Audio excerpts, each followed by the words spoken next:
I had never intended to work in a mansion. It wasn't the kind of job that crossed my mind. But sometimes you take what you can get, and after a string of dead-end gigs, a part-time position as a groundskeeper at Blackwell Mansion seemed like a blessing. The pay was decent, and the hours were flexible enough to allow me to pursue other interests. Plus, the mansion was located in the hills, far away from the bustle of the city, offering me peace and solitude. The mansion itself was an imposing structure, perched atop a hill like a sentinel over the land. The long driveway that led up to it was lined with tall, dark trees, their branches twisted and gnarled. The stone exterior of the house looked like it hadn't been cared for in decades, covered in creeping ivy and moss. There was a haunted air about it, but not the kind you might expect from a spooky old house in a movie. It was different. The mansion seemed to watch you, its towering windows like dark eyes staring down from above, its looming shape casting long shadows that stretched across the grounds. The first time I saw it from the base of the hill, I hesitated. There was something unsettling about the mansion, something that felt alive. But I brushed it off. After all, I needed the job. A couple of the other workers had warned me that the mansion had a strange history. "Don't go poking around the upper floors," they'd say with a nervous laugh, "and be careful of the windows. They have a way of making you feel watched." At the time, I thought it was just superstition, some local lore. But that was before I spent a night alone in the mansion, before the strange things started happening. When I met Mr. Blackwell, the owner, he was everything I had expected.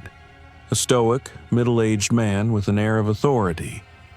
His sharp eyes seemed to scan you, taking in every detail before you had a chance to speak.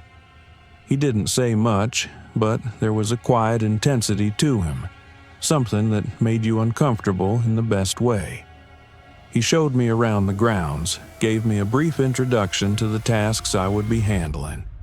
Mainly maintaining the grounds, cleaning the garden, trimming the hedges, and occasionally doing some maintenance on the house itself.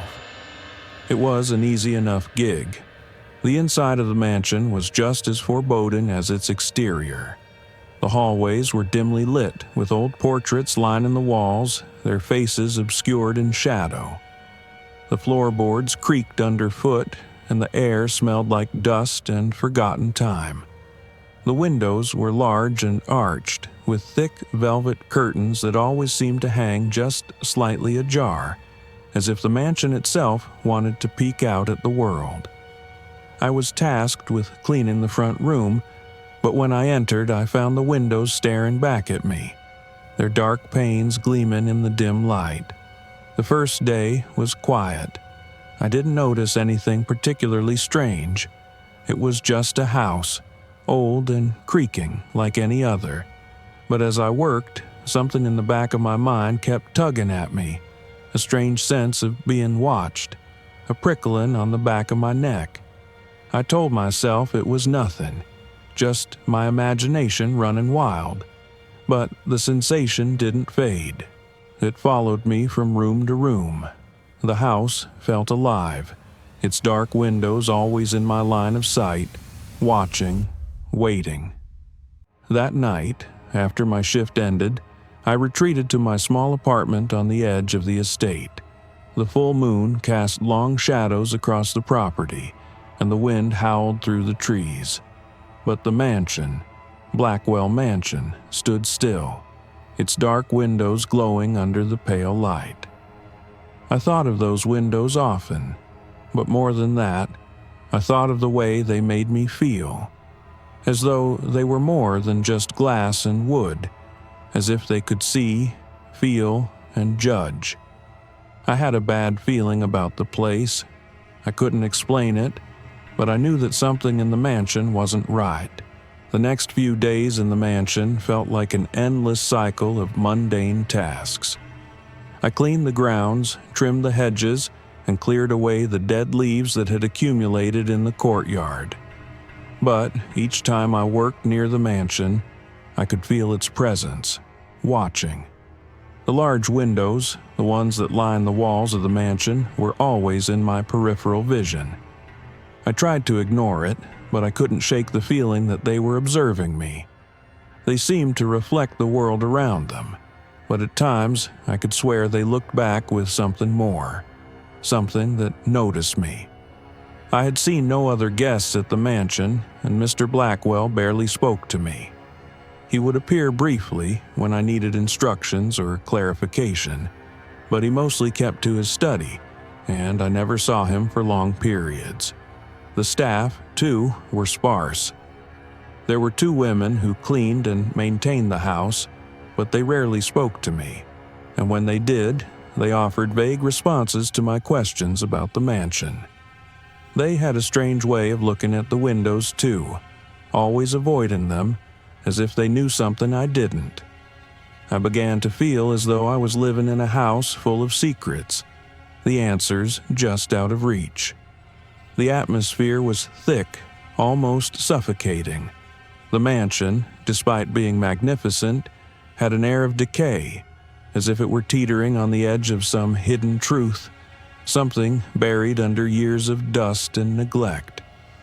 I had seen the shadow of the house's history lurking in its corners.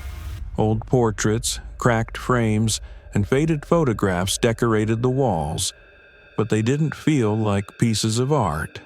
They felt like watchers. Every time I passed them, I couldn't help but feel that they were watching me, their eyes staring down, lifeless and fixed. By the 3rd day, I had become used to the silence, but that didn't mean I was comfortable with it. It was the kind of silence that felt unnatural, as though the house had its own breath, waiting for something to happen. The windows, I had noticed, were especially disconcerting. At times, the light outside seemed to change, and the reflections in the glass would warp, casting strange shadows on the walls. I began to wonder if I was imagining things, but that creeping unease stayed with me. It wasn't just the stillness of the place, it was something more.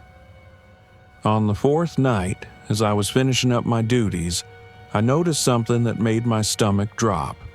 The mansion was completely silent, the usual nighttime creaks and groans of an old house absent. I stepped into the front hall, and there was a chill in the air that hadn't been there before.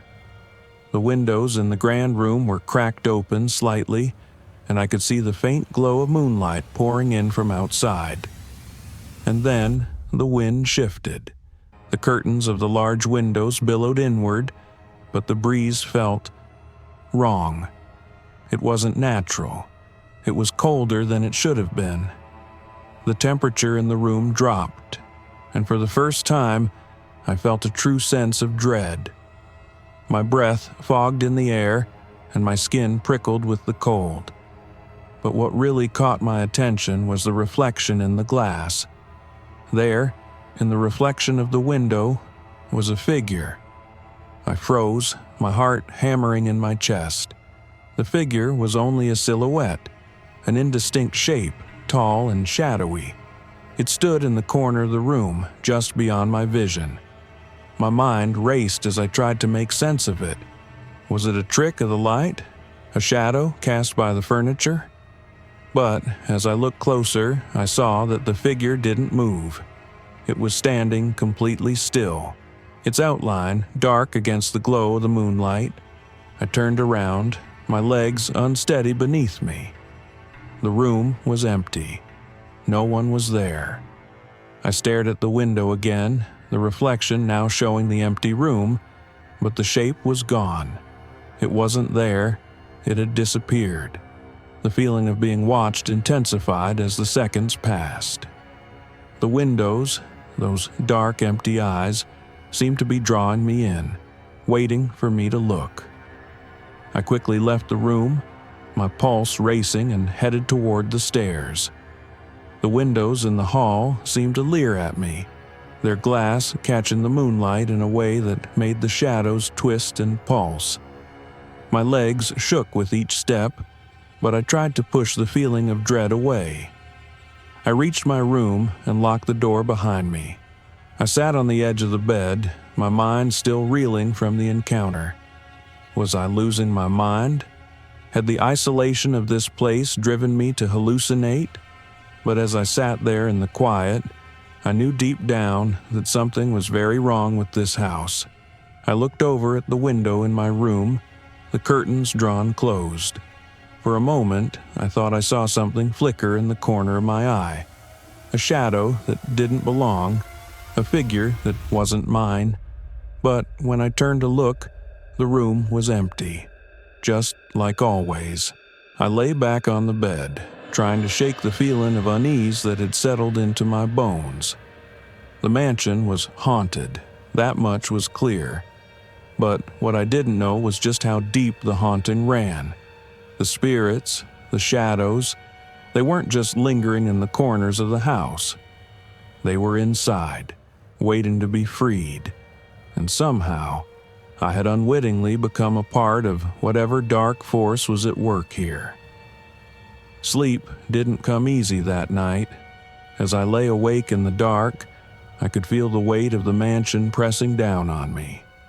And I knew that the windows, those cold, dark eyes were watching me, waiting for me to make the next move. I was no longer just a guest in this house. I was something else, something tied to the secrets it hid. And the longer I stayed, the closer I came to uncovering them. That night, as I lay awake in my bed, the house seemed to settle around me. The usual creaks of the floorboards, the occasional whisper of the wind, and the faint, almost imperceptible hum of the old pipes, nothing had seemed out of place. But as the minutes ticked on, I couldn't shake the feeling that something had changed. It was as though the house itself had taken a breath, waiting for me to slip further into the unsettling unknown. I had been aware of the house's odd atmosphere since the moment I stepped through the front door, but now it felt more alive, and not in a comforting way. It was a presence, something watching me from within the walls. I could feel it lurking in every corner, in the shadows, in the strange flicker of light from the hallway. I must have drifted into a restless sleep, because it wasn't long before I woke again, drenched in sweat, my heart racing in my chest. My eyes darted around the room, trying to make sense of the shadows. The moonlight that poured in from the window cast long, shifting patterns on the walls, and for a moment, I thought I saw something in the reflection. Movement, a shape that didn't belong. I sat up, my body stiff with fear. The room was silent, the shadows at their usual corners, but the atmosphere had changed. Something was different. Something had shifted. I could feel it. They were here, whatever they were. Then I heard it. A soft, nearly imperceptible sound, like someone breathing in the dark. It was slow, almost rhythmic, but too quiet to be real. I held my breath, straining to hear, and there it was again. A breath, deep and ragged, coming from somewhere in the room. My eyes scanned the space, heart hammering in my chest, but there was nothing. Just shadows, stretching over the floor, the walls, and then, as if answering some unspoken call, the air in the room seemed to shift. The temperature dropped suddenly, causing my breath to fog in the chill. A shadow flickered at the edge of the room, darker than the rest, moving, alive. I jumped out of bed and turned on the lamp beside me, flooding the room with a warm light. The shadows receded, but the strange feeling remained, thick in the air, almost as though the room itself had become a presence, one that I couldn't escape. I walked over to the window, pulling the curtains aside. The moonlight illuminated the yard outside, the trees swaying gently in the wind, but it was too quiet. No crickets chirped, no rustling leaves, just an eerie stillness. I turned back toward the room, my breath still shallow, and that's when I saw it. In the far corner of the room stood a figure. It was a silhouette, a shadow that didn't belong. It was standing perfectly still, just outside the light of the lamp, as if it had materialized from the dark. Its form was indistinct, but I could make out the outline of a figure, tall and thin, its face hidden in the darkness. For a moment, I thought it might be Mrs. Harper or someone else from the house, but there was no sound of footsteps, no creak of the floorboards. The figure didn't move, didn't speak. It just stood there, motionless, as if it were waiting for me. I froze. My heart pounded in my chest and I could feel the blood drain from my face. The figure didn't make a sound, but I could feel it watching me, studying me, waiting for me to acknowledge it. I opened my mouth to speak, to call out, but the words wouldn't come. The air around me had thickened, and I could feel a pressure in my chest, as though the figure itself were blocking my breath. And then, just as quickly as it had appeared, the figure vanished into the shadows, dissolving like smoke. I stood there, my hand gripping the windowsill, my chest tight with fear. The room was still. The figure was gone. But I knew it hadn't been a trick of the light. I had seen it, felt it. It had been real. I backed away slowly from the window, my mind racing to make sense of what had just happened. My breath still came in shallow bursts as I tried to process the events of the last few moments. Was I imagining it? Was I sleep-deprived? But I knew better. This place had a history, a weight to it that I hadn't fully understood. The inn wasn't just haunted. It was alive with something more. The spirits of past guests, the energy of the house itself, were trapped in the walls, watching, waiting for someone to come and unravel its secrets. I turned to leave the room, but as I reached for the door, I felt it again. That sensation, the feeling of being watched. I quickly opened the door and stepped out into the hallway. It was quiet, too quiet. The air felt thick here, as if the house were holding its breath, waiting for me to make the next move. I could hear it now, the soft shuffling of footsteps coming from somewhere in the distance. But the hall was empty. There was no one else in the house. Or was there? The footsteps grew louder, closer, until they were right behind me. I turned around, my heart pounding, but once again, nothing. I wasn't alone in this house. I had never been alone. The next morning, I couldn't shake the feeling of dread that had settled in my chest. The house was quiet again, but the silence felt heavy, suffocating. I tried to brush off the events of the previous night, chalking it up to nerves, but deep down, I knew it was something more. The figure I had seen in the corner of the room, the shuffling footsteps, the feeling of being watched. It all pointed to something that went beyond mere imagination, something real. I needed answers. The house had a history, I was sure of it, and whatever had happened to the previous guests, whoever they were, was still lingering in the walls. I had to understand what had happened in this place, what had caused the spirits to remain trapped here, and why I felt the pull of their presence. I decided to ask Mrs. Harper about the mansion's past. She had mentioned the house's age when I first arrived, and she was the only person who seemed to know anything about its history. There was a sense of hesitancy in her whenever I spoke about the past, as if she was hiding something. But I couldn't keep living in this house without knowing the truth. After breakfast, I found her sitting in the parlor, knitting quietly by the fire. The faint smell of lavender and old wood filled the air, adding to the sense of timelessness in the room. The moment she saw me, her eyes softened, and she set her knitting down. though there was an almost imperceptible wariness in her gaze. "You look like you have something on your mind, dear," she said gently, her voice warm but measured. I sat down across from her, trying to keep my tone casual, despite the knot in my stomach. "I was wondering if you could tell me more about the house, Mrs. Harper, its history. It seems like there's something strange about it." She looked at me for a long moment, and I could see the gears turning in her mind. Then, with a resigned sigh, she nodded slowly. "You've felt it too, haven't you?" she asked softly. I nodded. "There's something wrong here. I can't explain it, but it's like the house. It's alive in a way.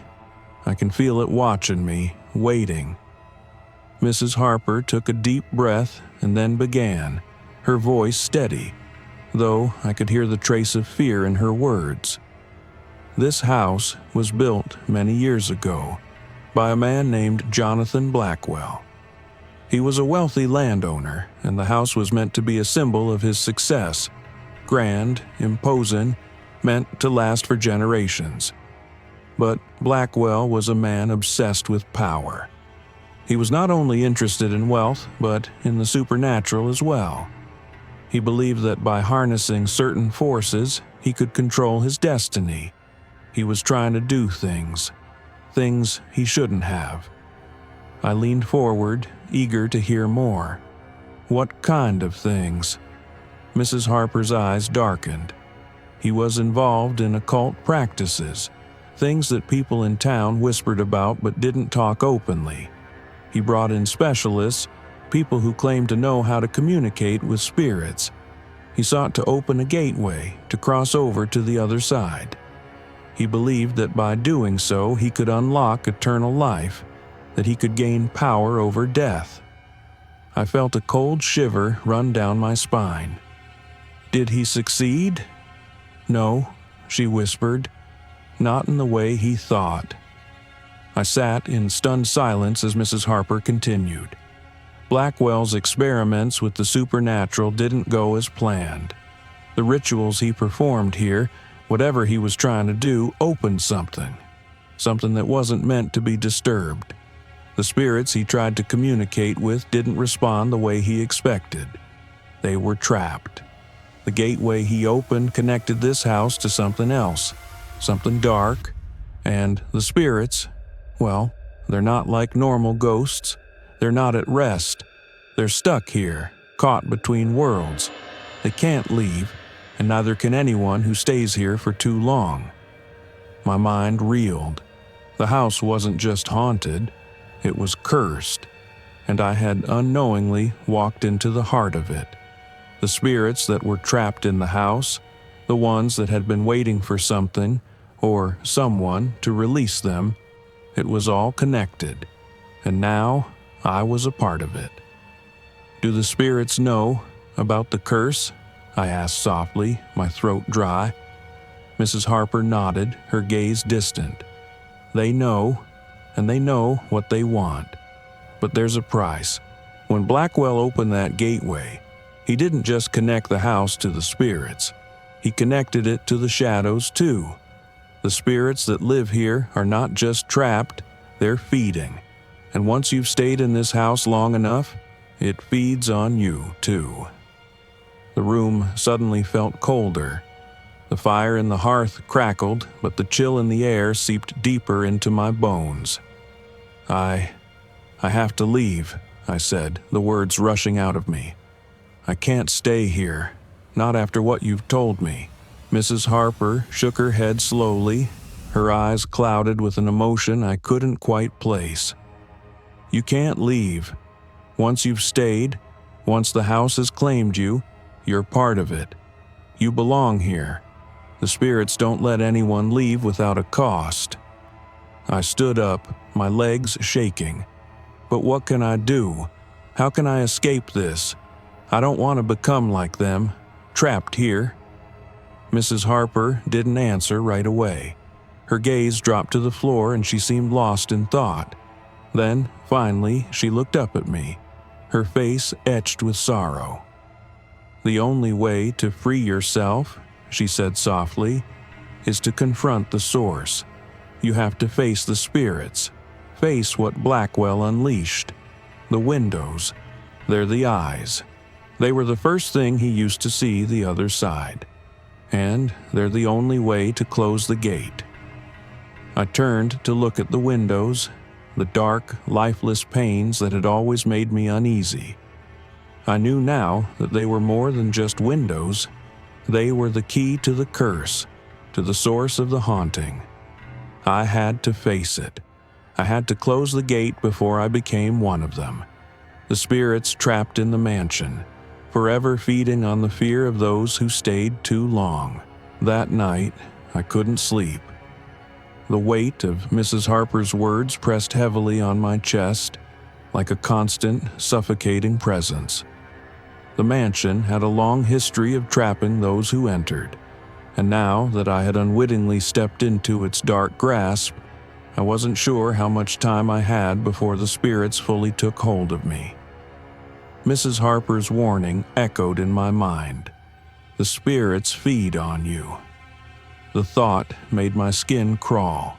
The walls of the mansion seemed to breathe, to pulse with an eerie energy that felt more alive than any place should.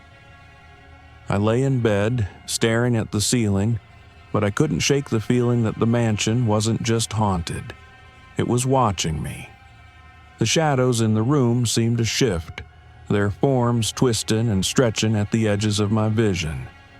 I could hear things, whispers, faint and soft, as though they were coming from the walls themselves. It felt like the very air was thick with something dark, something watching, waiting. As I lay there, trying to convince myself I was imagining it, I heard the unmistakable sound of footsteps outside my door. Slow, deliberate steps, like someone walking in the hallway just beyond the room. I sat up straight, my heart pounding in my chest. The house was silent, except for the occasional creak of the floorboards and the hum of the wind outside.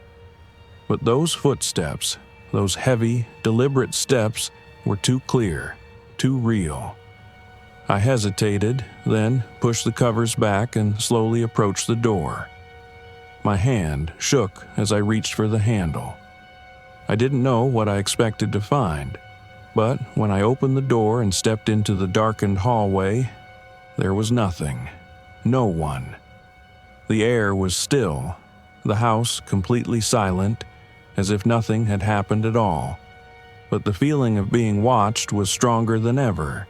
The hairs on the back of my neck stood up, and I instinctively stepped back into my room, closing the door behind me. I locked it this time. I hadn't realized until that moment just how vulnerable I felt. This house, this mansion, was not just a place to stay. It was something else, something that wanted to claim me, something that was determined to keep me here. I crawled back into bed, trying to push the fear down. The whispers seemed to have faded, but I still couldn't shake the feeling that the windows, those dark, unblinking eyes, were watching me. I turned my back to them, pulling the covers tight around my body, but I couldn't escape the sensation. The windows seemed to breathe with me, as though they were alive, waiting for me to face whatever it was they were hiding. Sleep came in broken fragments, restless and fitful, and when I awoke, it was to the sound of a voice calling to me, soft and distant, like a memory I couldn't quite place.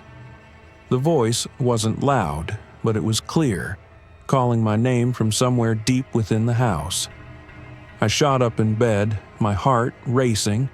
I looked around the room, but nothing seemed out of place. The air was still. The shadows were still. The windows, those damn windows, were still too. But the voice, the whisper, had been real. I stood up slowly, my legs shaky beneath me, and made my way toward the door. The house felt different this morning, heavier somehow, as if it had shifted overnight. I couldn't ignore the pull I felt toward the hallway again, toward the source of that voice. Something was waiting for me, and I knew I had no choice but to face it. As I stepped into the hallway, the temperature dropped suddenly. I could see my breath fogging in front of me. The shadows seemed to grow deeper here, as though the light had been swallowed by the walls. The house felt colder, more oppressive, and the whispers returned, faint, like 1,000 voices all speaking at once. I followed the voice down the hallway, my feet barely making a sound on the old floorboards. The farther I walked, the more the house seemed to close in on me. The shadows followed me, twisting and stretching, reaching out toward me like they were trying to pull me into their depths. Every step felt heavier, and the air seemed to become thicker with every passing second. I reached the door at the end of the hallway, the one I hadn't dared to open before.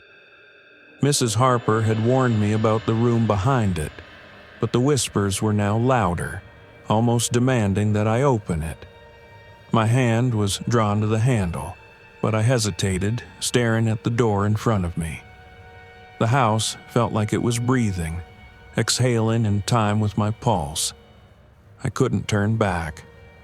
The door creaked open slowly, the hinges groaning under the weight of years, and as it opened, I saw it. The room was darker than the rest of the house. The air was thick with dust, and the floor was covered in old furniture. But that wasn't what caught my attention. It was the windows.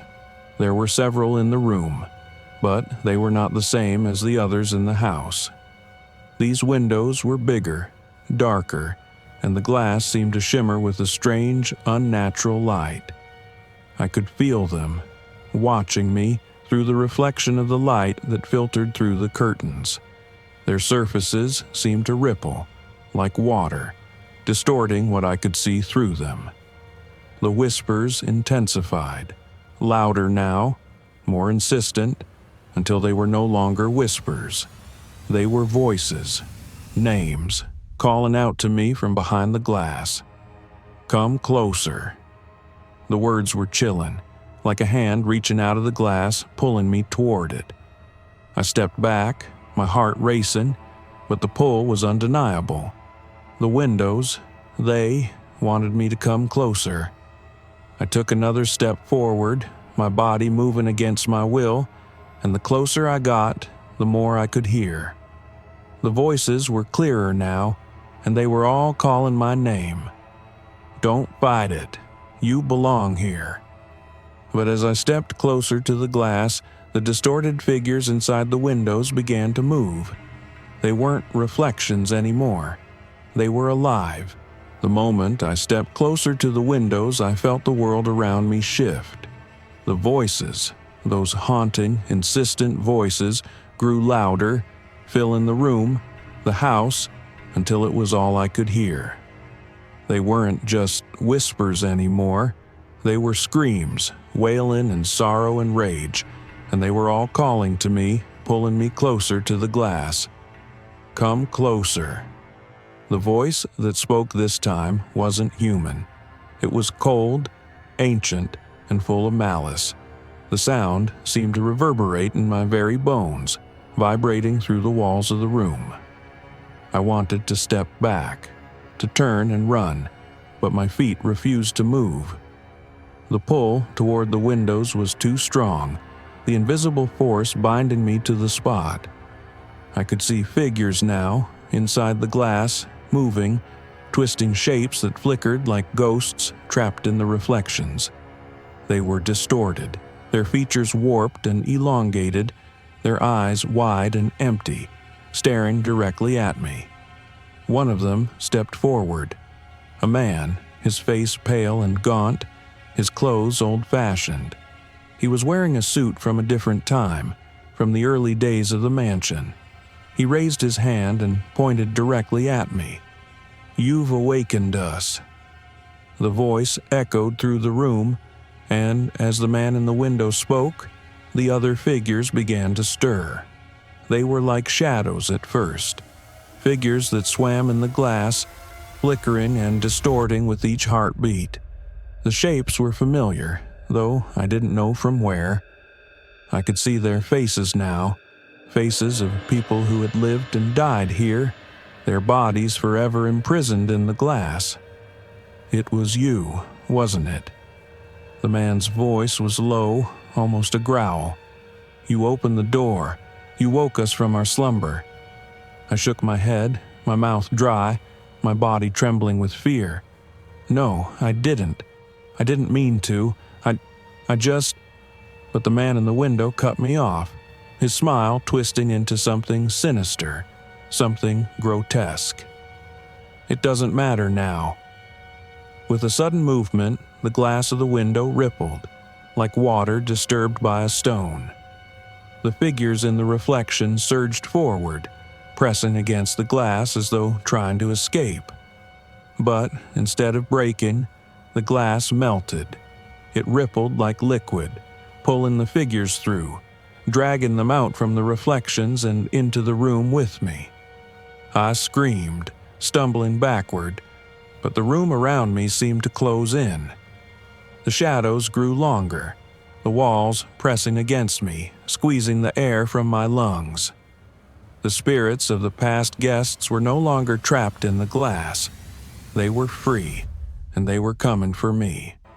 The first spirit lunged at me, an older woman, her face twisted with rage, her hands reaching for me, her fingers sharp and claw-like.